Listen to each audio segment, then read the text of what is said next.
Twitter. I mean, Periscope, YouTube, but not doing Facebook. This is a snowflake-free zone. Cheef report. The Cheef report. The Cheef report. This is a snowflake-free Cheef zone. report. The Cheef report. The Cheef report. This is a snowflake-free Cheef zone. report. The Cheef report. The Cheef report. This is a snowflake-free Cheef zone. report.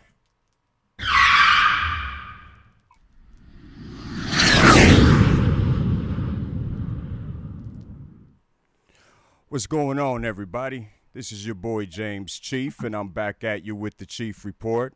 Starting a little bit late tonight. I had a couple technical difficulties, still learning this new software that I'm using.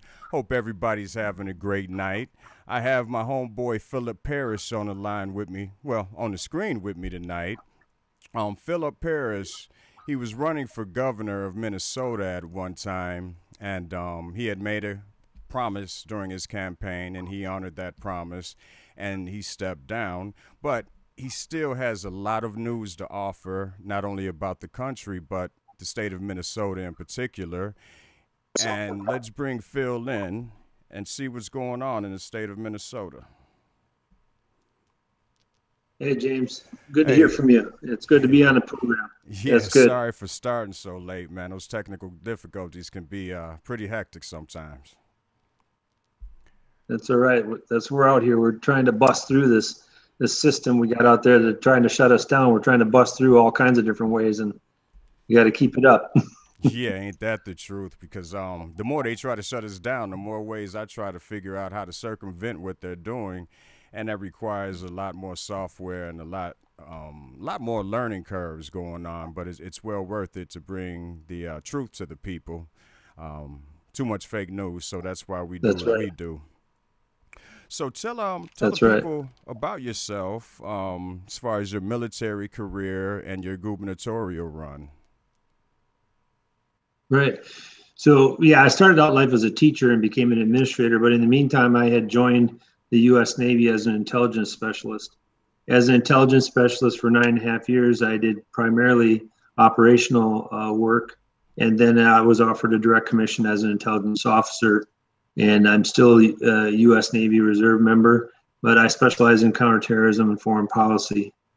And then running for governor was a natural fit as I came back from one of my last active duty assignments, because we have some very, very serious problems in the nation with money laundering, fraud, human trafficking, child trafficking, sex trafficking, you name it. And the fact is many people are starting to wake up and realize that our social services programs are actually being exploited to the tunes of hundreds of millions of dollars in helping extremist organizations throughout the nation and overseas.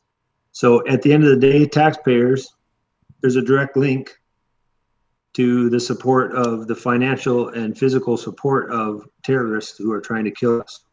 And this is what we have to stop. We have to try and figure out a way to get people the truth. And that's why I've been doing what I'm doing. Good deal. So you've learned a lot about what's going on in the country when it comes to terrorism because of your counter intelligence position. So can you tell a little bit about what you do as far as counterterrorism and some of the things that you've learned, including some of the things that we're going to get into tonight? Yeah, absolutely. And we can talk about a lot of this stuff because a lot of everything that I'm telling you is all in public record. So, for example, the programs here in Minnesota that are being exploited, the daycare programs are an example of the money laundering and fraud going on, where you have false daycare companies set up and they're collecting incentives and subsidies from taxpayer money. They're pretending to have a daycare system that operates with, say, let's just make it up a general number of people. Say you have 10 families and you have 30, 35 kids, and then you charge the state and federal government for that subsidy, and then take the subsidy. The kids aren't really getting any care. The program doesn't really operate, and that money gets laundered into extremist organizations, both here in the United States and overseas. That's just one example. They're doing the same thing with food shelves money. They're doing the same thing with your SNAP cards. They're doing the same thing with other subsidized programs.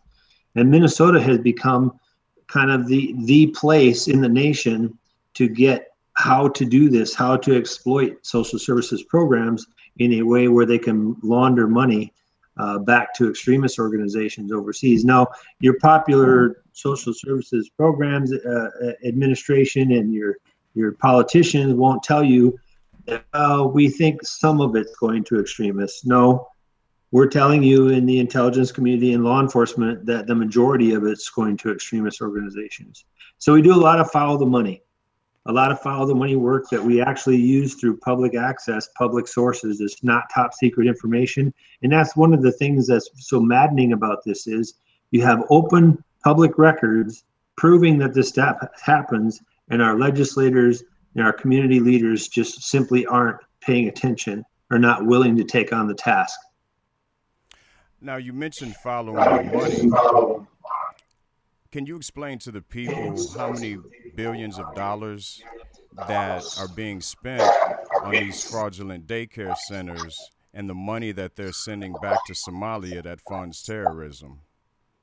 Yeah, it's estimated in Minnesota. The most recent report talked about $100 million to $200 million in Minnesota, and that's in the most recent 18 to 24 months.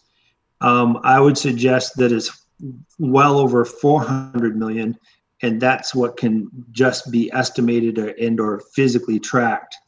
That's not counting what can't be physically tracked or can't be accounted for. So when you're talking in the span of the last 6 to 8 years, $400 million in Minnesota alone, that's just scratching the surface as to what's going on with money that's being transferred back to extremist organizations in foreign lands.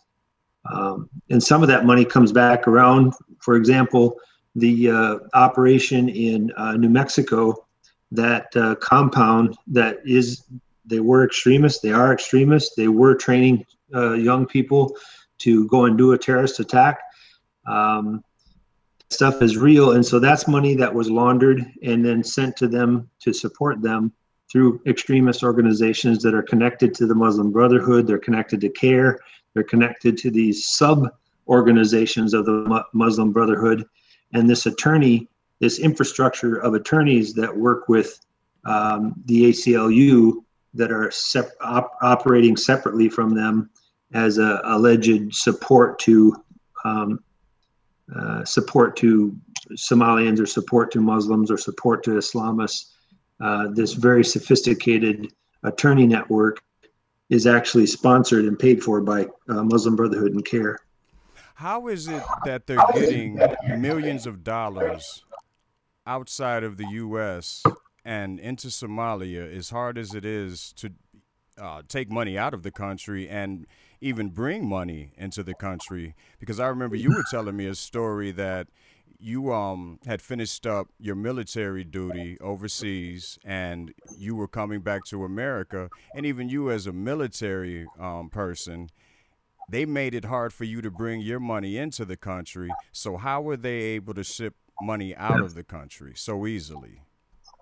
So there's two things going on. One is a percentage of averages. They're counting on averages. How many people can go through the airport with a suitcase full of money? And we're talking hundreds of thousands, millions of dollars in a suitcase. $1 million will fit in a suitcase. Wow. And if 100 people walked in with $1 million in a suitcase, that sounds like a ridiculous number, but it's true. How many of those are going to get caught? It's possible that 3 to 7 of those suitcases that particular day or week would get caught, and the rest would just go through without getting caught because they're working off of percentages. How many are going to get caught? The other way is, and they just keep doing it, and whoever was responsible at that time, they just have another mule. Quite frankly, it is the term mule. I think most people understand mule in the sense of you have a mule to run drugs, you have a mule to run money, you have that kind of a slang term. But the other way to doing it is a semi-legal way. that legislators set up a program called remittance, and you can transfer money back to your family or your village or a needy program from your original country or land of origin through what's called remittance. And remittance is simply a form that you fill out, and they don't ask where the money came from. They don't ask how it came from. They don't justify or validate where the money came from. You can send back thousands, tens of thousands of dollars through this remittance program. Well, if you get enough people doing that, $100 million adds up quick. Yeah. So they're doing it a couple of different ways. And the other way they're doing is illicit activities. They're going to, for example, Target had this problem, which is, again, public source. I'm not telling you anything that's getting me in trouble. Target had about 7 years ago, had a rash of, and they stopped doing this, by the way, I think. They had a rash of people coming in and buying, 500 prepaid credit cards. And nobody was raising a red flag. Wait a minute, why is somebody buying 500 prepaid credit cards and they're putting them in the mail? Yeah. And that's what they were doing, is they were buying these prepaid Visa cards, sending them overseas, and then that's how they were laundering the money, was through these prepaid Visa cards. Now, I know that you've mentioned the Muslim Brotherhood connection, and as well as CARE. And currently, there's an investigation going on into Ilhan Omar, a Minnesota state representative that just recently won the She won the primary for the House of Representatives, didn't she? Yep. So the Democrats in District 5, after their state convention, they had a couple people stay in the race, and so the Democrats had to go to primary. After votes in the primary, they eliminated the rest of the Democrats, and Ilhan got the nomination through the primary. So she's the Democrat candidate of the DFL party in Minnesota, the Democratic Farm Labor Party. So right now, there's an ongoing investigation into her, and it's saying that State Representative Ilhan Omar used state resources to conduct her own personal business, according to new information obtained by State Representative Steve Darzowski. Ilhan was she's doing like a lot of the other politicians. So what is it that makes her situation with illegal campaign funds, I guess you would say, what makes her situation so much different than the others that we've seen? So Ilhan has gotten several layers deeper into this problem with her behavior and how she handles or conducts herself, private business, and her own personal conduct. She's not following the rules regarding the use of private state assets. So in other words, emails, computers, assets that are owned by the state of Minnesota taxpayers, you can't use those for personal business and for personal profit and or for personal campaigning. So she has been investigated and been caught using those assets for her personal gain, and that is not within the law. Additionally, there's a layer that's a few years old that a lot of politicians turned a blind eye because they didn't want to have cause problems. Minnesota has a bad problem with not wanting to ruffle feathers. Well, and in the end, they're being complicit in criminal activity. And so she had committed immigration fraud by marrying her brother, and they've known that for quite some time. They knew that while she was getting elected the first time in the state house. So you're telling me that Minnesota officials knew that she married her brother, they still allowed her to be on the ballot? Yeah, so immigration fraud was committed, and they knew about it before she was elected the first time. It didn't completely come out until during or after the election, and then no one has sanctioned her. They could easily sanction her and take on legal action, but Lori Swanson, the current Attorney General, and Mark Dayton, they have the judicial process so infected or contaminated in Minnesota, no one would take on the case to prosecute her for committing immigration fraud. So now I know a lot of these Somali immigrants, what we think of as actually being a relative of theirs, maybe someone that's not in the family, but in order to get them in the country, they claim them as their husband. Men have been known to claim 2 or 3 women as their wives, and they're not even related. So is it for certain, because I understand the immigration fraud, but is it for certain that that is her blood brother, or was she just trying to get this guy into the States?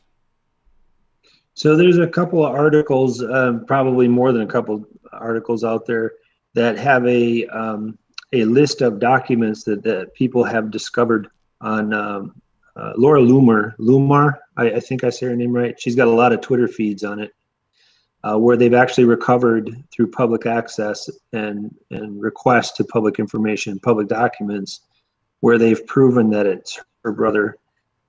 They've also lined up a list of social media from the last several years that they've connected the dots, and it's kind of one of those public record things where you can't really erase once you put your name and pictures out there, and you start taking photos. Beware.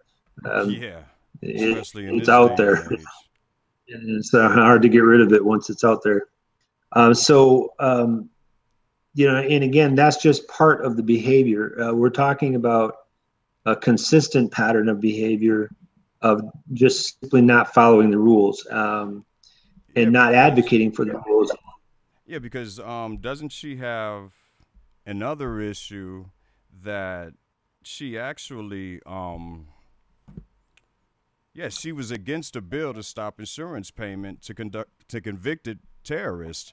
Ilhan was one of just 2 lawmakers in 2017 who voted against a Minnesota bill to deny life insurance payments to any person convicted of aiding and committing terror acts. Right. Yeah, she spoke out against it and deliberately pushed hard against having that bill go through. I don't know the status of a follow-on to that bill, or what the status is in the coming legislative session, if something will come back. Another thing that she did along these same timelines was she opposed Minnesota. Several legislators came along and wanted to stop the female genital mutilation going on. A lot of the child abuse stuff was underreported, not reported, and there's some illegal activities going on with how children's safety is kind of a double standard. Minnesota citizens are being treated one way, immigrants and or becoming citizens are being treated another way, and children are being harmed. And she opposed the legislation for that as well. So there's a lot of evidence, a lot of pattern of behavior of wanting this double standard. Okay, you guys have to follow the rules, but we don't have to. Yeah, it's like that almost everywhere in politics, it seems like. So what is it looking like as far as her being able to actually win the nomination when the midterms come? Because is it a case that the Minnesota media is just not talking about the crimes that she's committed, or are there so many commie-crats or so many Muslim commie-crats in Minnesota that their vote outweighs the Republicans or independents? I mean, what's going on? Because I just find it amazing that even as a member of the Minnesota House, she was doing these things, and she gained the nomination to run for the state house. I mean, the U.S. That's right. State of the U.S. House. Yeah, the U.S. House. How is it that she's winning? Is this information not known? Congressional District 5 in Minnesota is the scariest district in the state, because Congressional District 5 holds within its district a number of colleagues or constituents that are of like-minded, numbers of people that are like-minded to Ilhan, that are significant. There is a significant percentage problem in Congressional District 5. There's an overwhelming number of like-minded people to Ilhan in Congressional District 5. So that's one thing. The other part of it is, again, Minnesota's behavior of just, the press is just non-existent on this issue. That, whether it's colluding and cooperating with this very ill-intended person, or whether it's George Soros money, or whether it's CARE or Muslim Brotherhood money that's paying off the Star Tribune or the Pioneer Press or the the local news companies or investigators in that area. It does combination of those two things make Congressional District 5 a very scary situation. So, like you said, there's a lot of radical Muslim activity and people. Well, I shouldn't say a lot of radical Muslim activity going on in Minnesota, but there is a big presence of your Sharia type of Muslims in Minnesota, and a lot of them have gotten in office. Is it safe to say that Minnesota may have more Muslim politicians than anywhere else in the country at this point? Well, Sharia Muslims. I think we have. I'm going to have to check myself tomorrow after I get a chance to look at it. But I think we have 5 different Islamist candidates who will not denounce Sharia. And I'm going to be very careful the way I say that, because they avoid the conversation about Sharia. They will or will not talk about Sharia.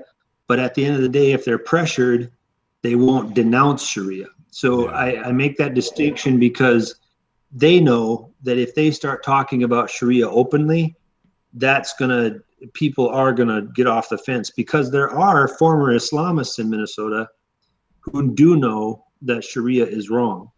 And that's a very key group in Minnesota. We actually have former Islamists who are hiding from and or have left the state to assure that they're not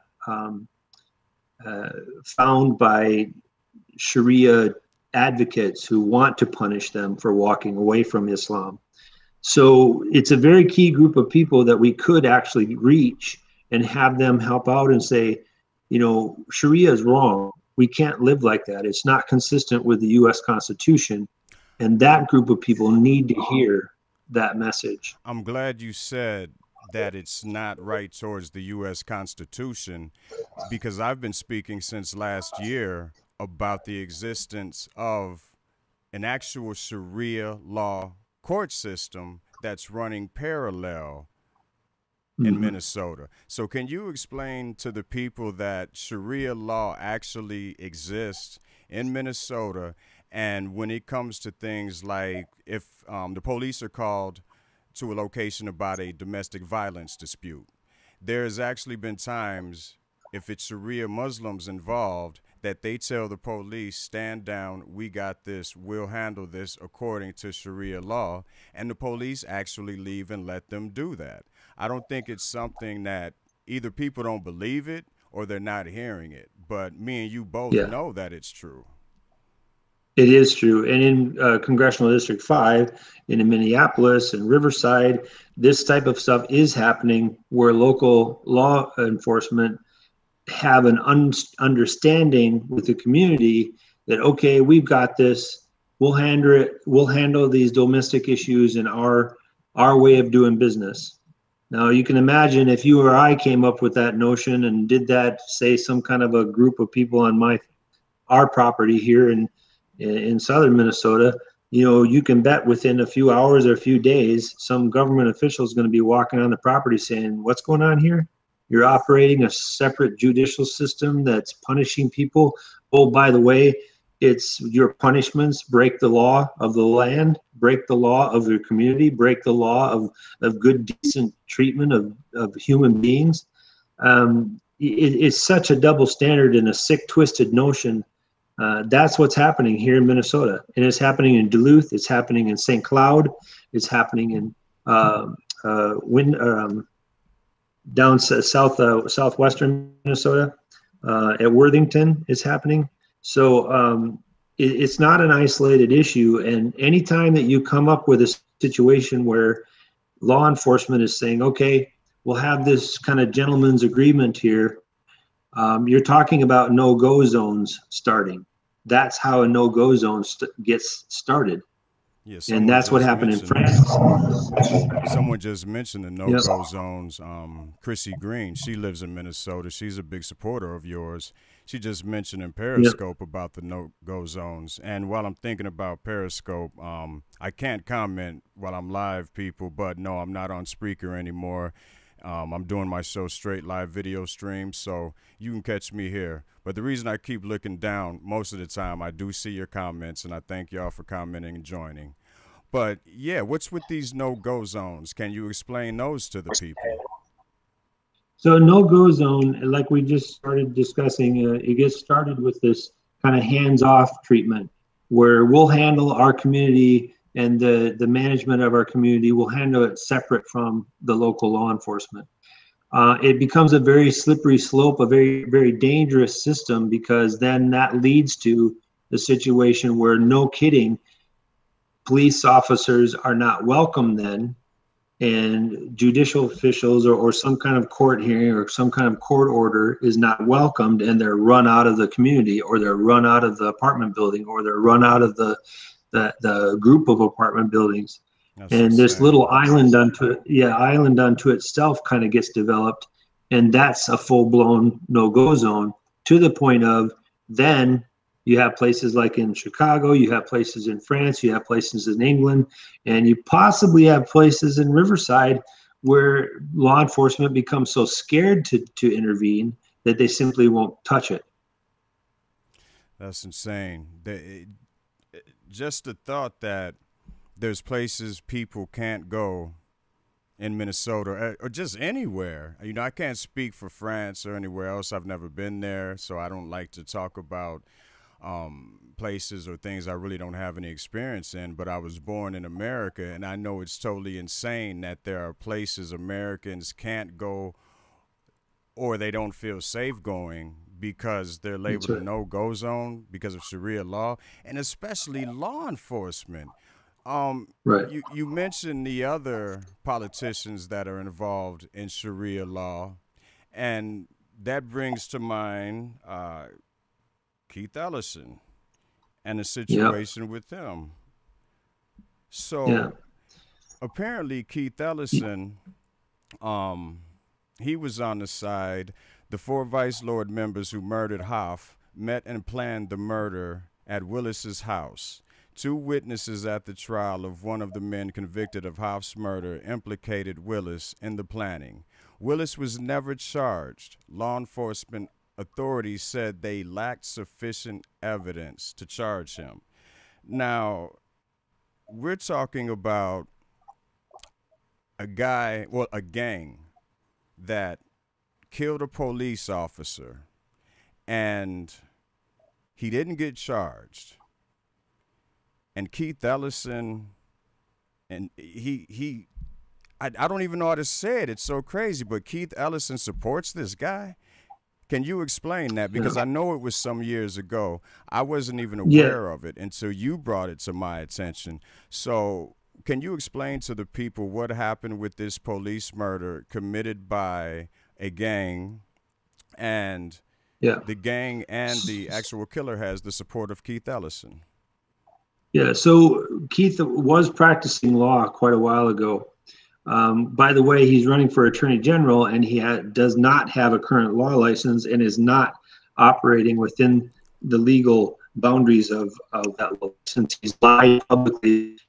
He publicly recently that he was forced to give up his law license when he entered the political arena, which is not true. It's a complete lie.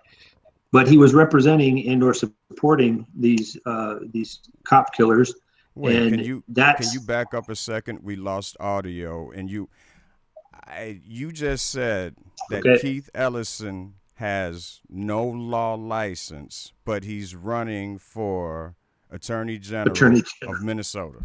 How does that work? general.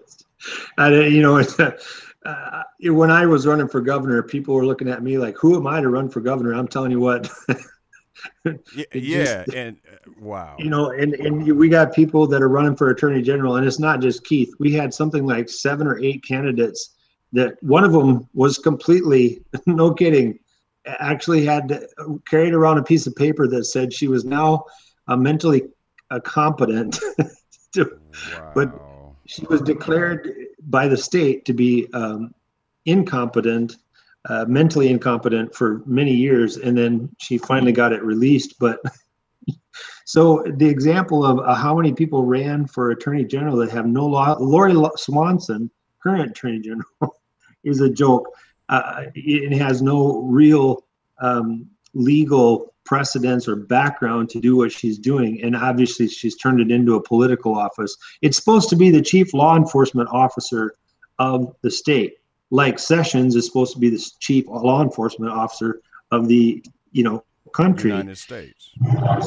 And so Keith Ellison doesn't have a current license. He's not going to have a current license. I don't even know if he could get one again based on his background and now with the allegations of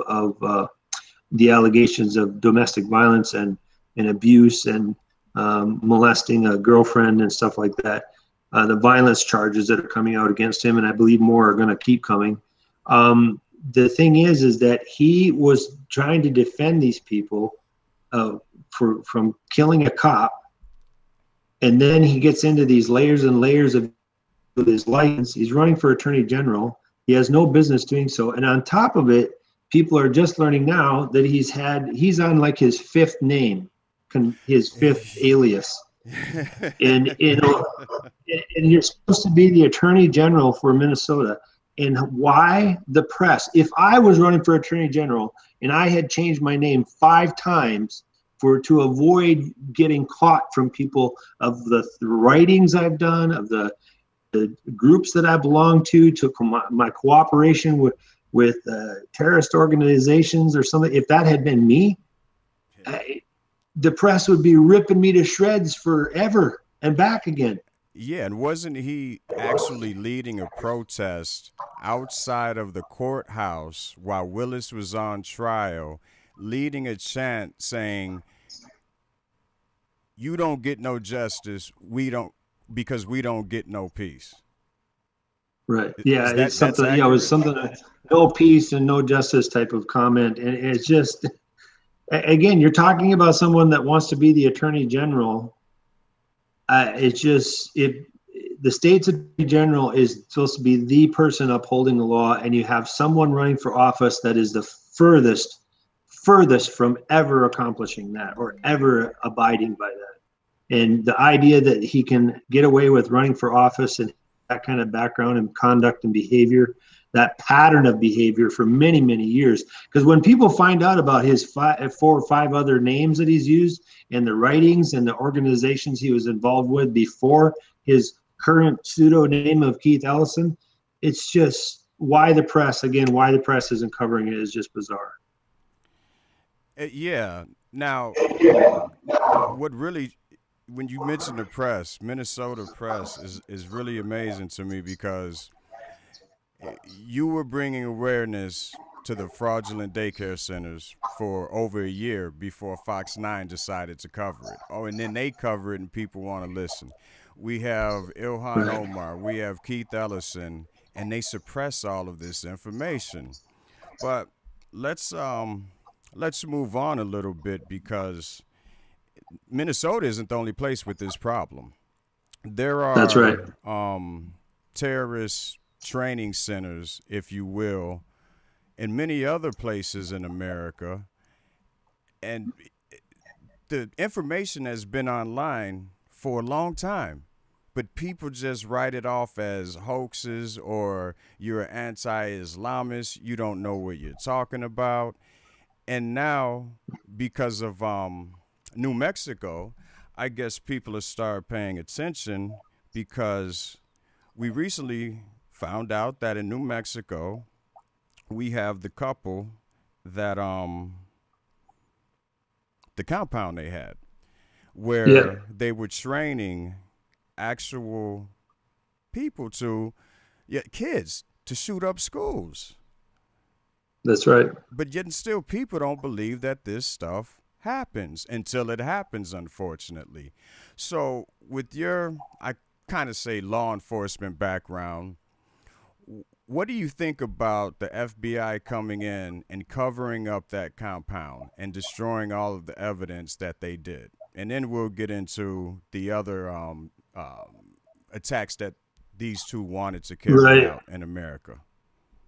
Right. Yeah, it's very disturbing for any of us that have been working with this, even if we've never been involved with law enforcement or never been involved with the intelligence community, to come into a crime scene. It'd be like somebody having a murder down in your block, down in the street, and somebody comes in and wipes it clean, and oh, no murder happened there. Don't worry. Don't look here. There's nothing to see. I mean, that kind of behavior is frightening. Now, interestingly, I have a comment or something to expound on that for a minute that I hadn't thought about if it hadn't been for a recent 2 weeks of activity with John Brennan and the fact that he was a CIA chief in Saudi Arabia. And by the way, I don't have corroborating information for this, but apparently there's becoming corroborating information about this, that 15 of the 19 hijackers were signed by Brenner. I mean, Wow. if that is true, even if a half dozen of them were signed by John Brenner, and the deputy director allegedly had said, "No way, I'm not signing these," and John Brenner actually overrid it and signed them anyway. And If he's a that's known true, communist.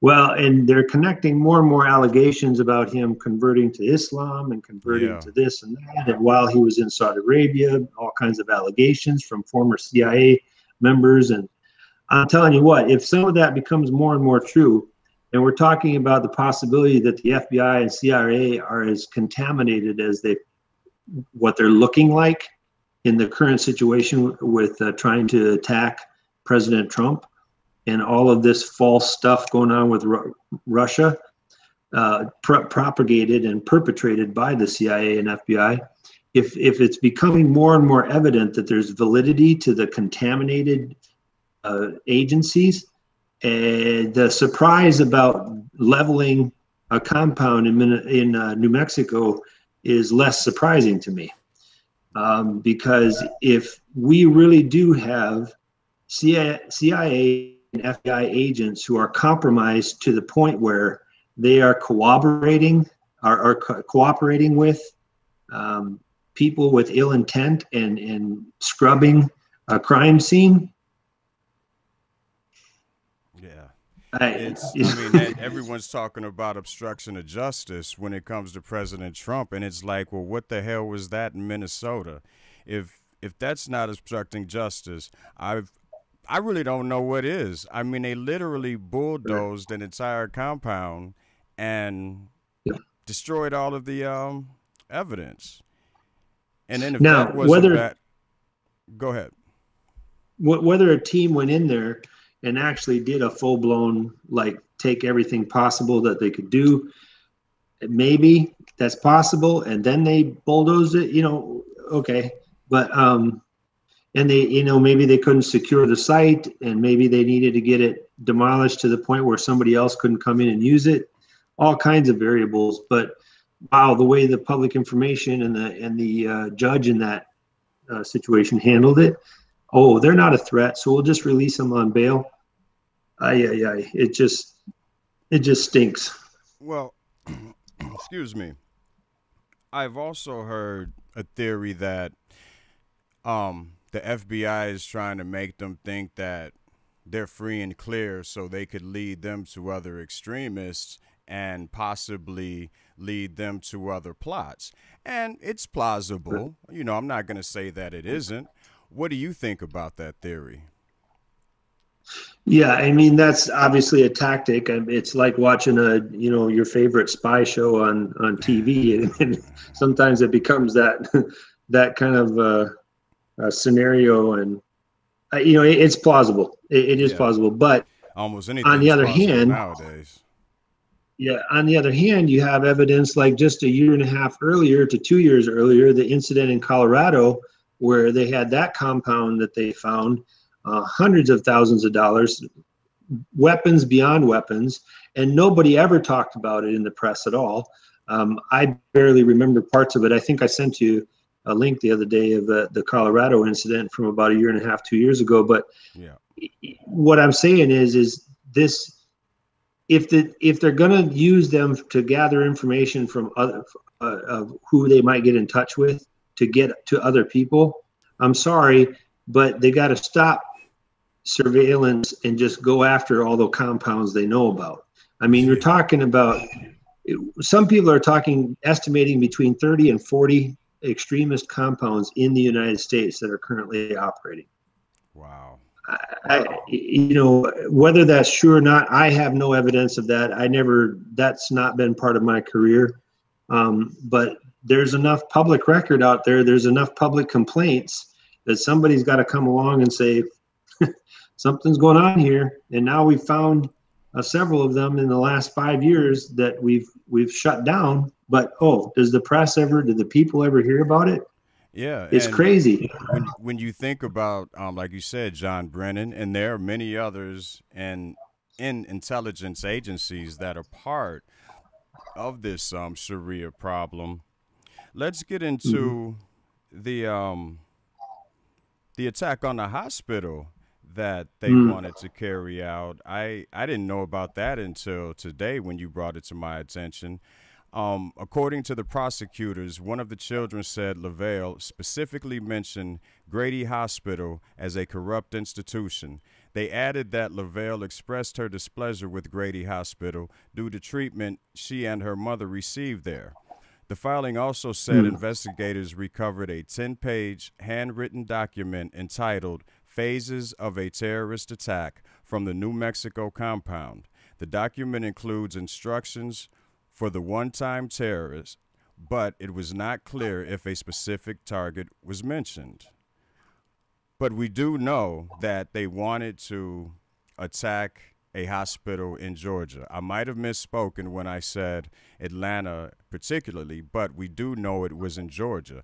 So do you have any more information about that attack and exactly what they wanted to do? Only what those documents and several articles like that one that seem to be recycling some of the same reports. So whether it's actual new information or separate information, there's several people who have reported on that, and local news didn't really get into national news very much. I think Fox nationally picked it up a little bit the other day. But I think the thing that's interesting to me is the judge and the first initial reporting wanted to downplay all of that and or hide it. Whoever got it out in the open, whoever somehow got it forward to the people, good on them. But still, people are downplaying the seriousness of that. You're talking about a group of people that were armed and ready to commit harm, training to commit harm. And then you arraign them and you let them out on bail, penance, pennies compared to other crimes, and say that they're not really a threat to society. That's where this downplaying of that attack that specifically mentions a hospital, why they're downplaying it, potentially because a judge has released them saying, well, they're not really a threat to the community. And people are saying, are you kidding me? You're talking about a handwritten document that specifically says we're going to go and attack these people, and you just can't make sense. You can't make this stuff up. It's like, whose pocket is she in? And, we both know that under Obama, the Muslim Brotherhood was put into positions that are unimaginable, even in D.C., and they're in various different countries. How are they affecting judges, or is it the fact that maybe some of these judges are like John Brennan and maybe have converted to Islam and we don't know it? Yeah, that's right. The thing is that people like John Brennan in the intelligence community, people that are working in D.C. and got clearances, despite having direct ties to terrorist organizations, including the Palestinian Authority, all of those organizations, which are feeders to people like ISIS, groups that are like ISIS, groups that are like um, uh, those in Afghanistan who are Al Qaeda and all the affiliates. All those feeder organizations are all connected to the semi-legitimate organizations, which come from CARE, the Muslim Brotherhood, Saudi Arabia, Middle East in general.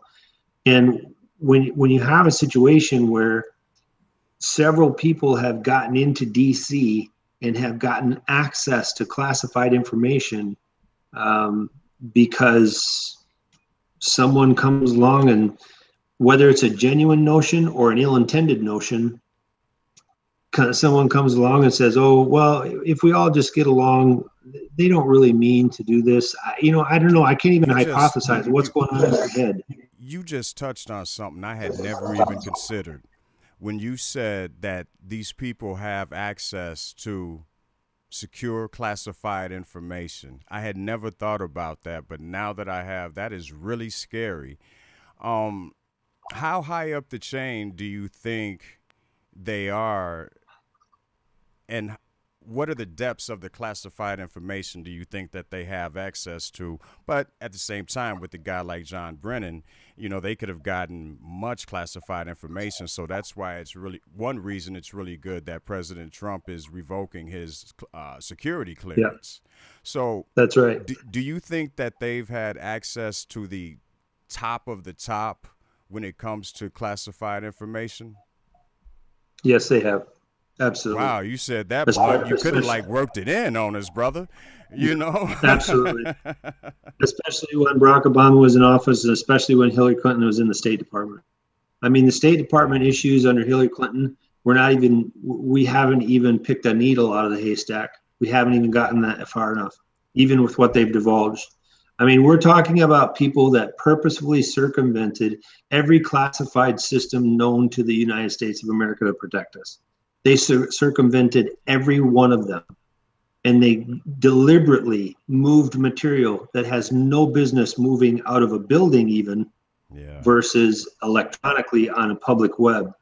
I mean, these people it's so sickening to listen to what's going on and how they're treating President Trump, while they themselves for 8 years were desecrating every rule, regulation, and law known to the rest of us, that the rest of us would have been put in jail for. These people did, and they were giving it to very bad actors throughout the Middle East, through China. These people knew what they were doing. They know what they're doing. And John Brenner, President Trump, was one of the best things he's ever done, and quite possibly could be one of the best things he'll ever do, was removing John Brenner. And there's going to be more, because you cannot behave in the manner in which these people, they were weaponized. Our agencies were weaponized against us by Barack Obama and Hillary Clinton. Yeah, and then they always, it's just not. They always throw out the word treason when it comes to a Republican, but these commie-crats have literally been committing treason since Barack Obama got an understanding of the White House. Right. It's just amazing. And, like you said, crooked Hillary Clinton, but we can't forget John Kerry, because he was, that's right. He was Secretary of State. And I'm quite sure that he gave up a lot of information as well, because he's a true commie-crat. And they're just knowing. He's there and he's knowing. He's complicit because he knew, even if he didn't do it directly. Oh, I'm quite sure that he did some things directly. I mean, even Joe Biden, all of them, the whole lot of them, whether it's Nancy Pelosi, Chuck Schumer, Maxine Waters, all of them know. They knew then and they know now. And I've always said that's one of the reasons they are hell-bent on trying to find some dirt on President Trump.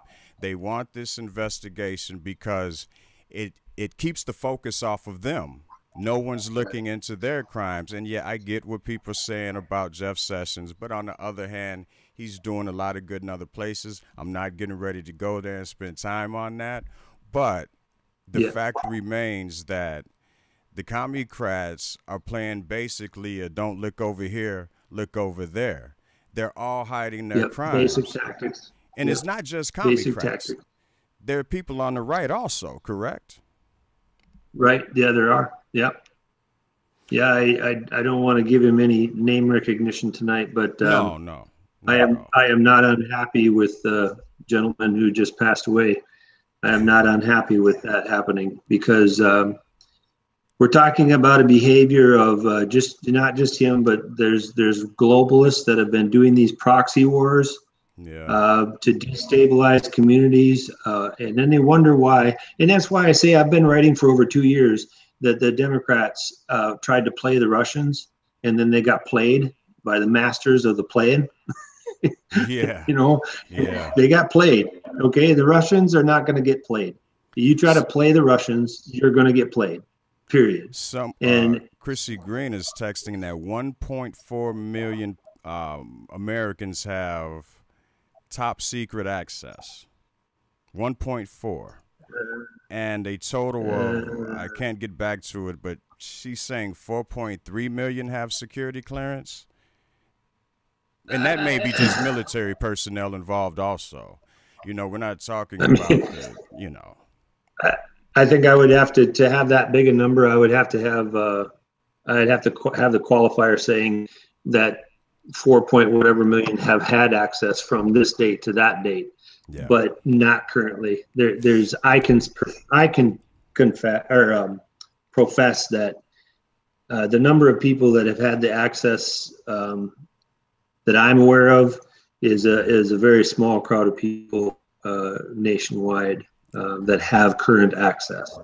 Does it surprise you that we're no longer fighting conventional wars, but we are fighting multiple proxy wars in many different places around the globe? Do you think we'll ever? Not that I want war, so I don't want people to take that the wrong way. But do you think the proxy wars are the new face of war, or will there ever be another conventional style war? Okay, so the proxy wars are going to continue. They're probably going to get worse. The Iranians are the masters of proxy wars. And the U.S. officials who over the last 3 decades that have participated in that kind of behavior and tried to covertly run proxy wars to destabilize the Iranians, that kind of behavior is going to become more and more evident that it's just not useful or appropriate, and it hasn't done any good. Will that lead to a full-blown conventional war? I doubt it, because there's capabilities now that we have that nullify conventional war to the point where it would be more likely that there's going to be a civil war, civil unrest to the point of like masses of people getting into a huge mess. There's going to be more. England is going to be a good example of this. We're talking about since the current mayor of London took over. Oh yeah, we're talking about hundreds and hundreds of people murdered just in this calendar year, from knife attacks and from just street issues on the street. You're going to see that escalate into the thousands, in my opinion. And it's safe to say that London became what it's become in the same manner of what we're going through in America right now. What we touched on about Minnesota with the Sharia law, the situation in New Mexico, and like you mentioned, there are over 30 other Sharia law compounds around the nation. So are you worried that 5-10 years from now, we may find ourselves in the same situation as London? If we do not, let's just take Minnesota and Riverside and Congressional District 5. If we do not actually physically get off our tails and go and vote this November, we we are one voting cycle away from having a situation that's going to lead us into a path of England where there's already recognized Sharia courts. There's already hundreds of people stabbed to death per day. Yeah. We're going down that path if we do not change course this election cycle. Yeah. Here in Minnesota. And we definitely haven't been paying attention to the midterms like we should. Almost all of the primaries are over with. I think there's some tomorrow. I don't know the exact states. But it is scary, and we definitely have to not just participate in the midterm general election, but we have to do better about the primaries. You know what I've done with my show this year. I've dedicated it to citizen politicians like yourself. And I did not think it would be as hard as it has been to raise awareness about the citizen politicians to the people. Some people tell me that, well, Chief, in the summertime, people are out and about. They don't get involved in elections until after Labor Day. And it's like, well, that may be fine in a typical year. But right now, we're fighting off Marxism. We're fighting off Sharia law. Okay, we don't have time to just enjoy the summer and then come back after Labor Day and say, okay, who's on the Republican side that's running? That's how we get stuck with rhinos. That's right. Yeah, they've got it, the whole process, they've got it so ingrained into us and so indoctrinated into us that, we just happily go along every year and then complain after it's over. But it's got to be different this year. And people like yourself and a lot of good people out there that are trying to do these, going over, under, around, through the press and doing it our own way, it's starting to get some legs to it. They're starting to get some feet to it. And we're starting to get a movement going across the country where people are listening to programs like you, listening to programs that are getting out there and reaching out in different ways. We just got to keep hammering at it and keep up our spirits, keep up the notion that we're getting through, be positive, be persistent, and it's going to make a difference. Yeah, definitely. Okay, one last topic. I didn't mean to hold you this long. I didn't expect the technical difficulties. That's right. But what's your take on the, I want to make sure I get his name right, Carlo Maria Vigano, the Archbishop of Alpiana Apostolic. Yeah. Church, so one of the, what do you think about him calling for the Pope to resign? Yeah. If the document is accurate, if the information is correct, the former bishop, he has a very good case to make and a very valid case to make in his letter. I'm going to take the information as I read it as accurate. He has a very good case to make why he did that. And I look for more, possibly more damaging information to come out in the near future. My prediction or my assessment is that the Vatican is going to have to respond to this in a very, very formal fashion and rely on very, very large precedents of the past. Because the fact is, the Catholic Church, Catholic men, especially who have seen this stuff go on for many, many years, there's a lot of us out there that are extremely vigilant about this behavior. And if it's true that there was knowledge and he reinstated someone that was guilty of these terrible, terrible things, it's going to have to be dealt with in a very formal manner from the Vatican. And there's people, good Catholics out there that are going to see to it being done. Yeah, I was trying to look through my notes because earlier today I saw some women that were victims of this one Catholic church a few decades ago, and they're coming out and speaking now, and you listen and you say, my God, how how long will this go on, and how bad was it? And you see these women. These women are like in their 60s and 70s, and Yeah. some of them can't even file charges because of the statute of limitations. Now, Yeah. I forget the Pope's age, but he's been involved in the Catholic Church for decades. So there's Yeah. no way he can claim deniability, not even plausible deniability. And um, I think one of the problems that may have led him to call for his resignation is the fact that the Pope was like, well, you know what? We need to pray for these victims and help them get through these tragic situations. And it's like, really, dude? That's all? Just pray Mhm. for them and help them get through it? Where's the discipline? Where's the justice for these people? You know? I posted, yeah, on my Twitter feed and my Facebook feed, I posted a Father Mike from up in the northern Minnesota made a great video of addressing this issue, and he did such a wonderful job of addressing it.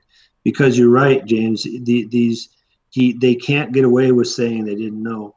What's interesting to me, and I'm not trying to detract from the conversation with Catholic Church, I'm just trying to tie together this human trafficking, the child trafficking, the sex rings, the pedophile rings in Europe, and the sex rings and pedophile rings that have been discovered in the U.S. Yeah. This really pervasive, perverted behavior of this child pornography and child sex rings, and even in the D.C. area, there's been a group of politicians that have been hooked into this, and some of them even connected to liturgical backgrounds in the past. It's just, my wife and I were talking about this the other day. It's really frightening to us that there appears to be in Hollywood, Hollywood's got this thing going on. Oh, yeah.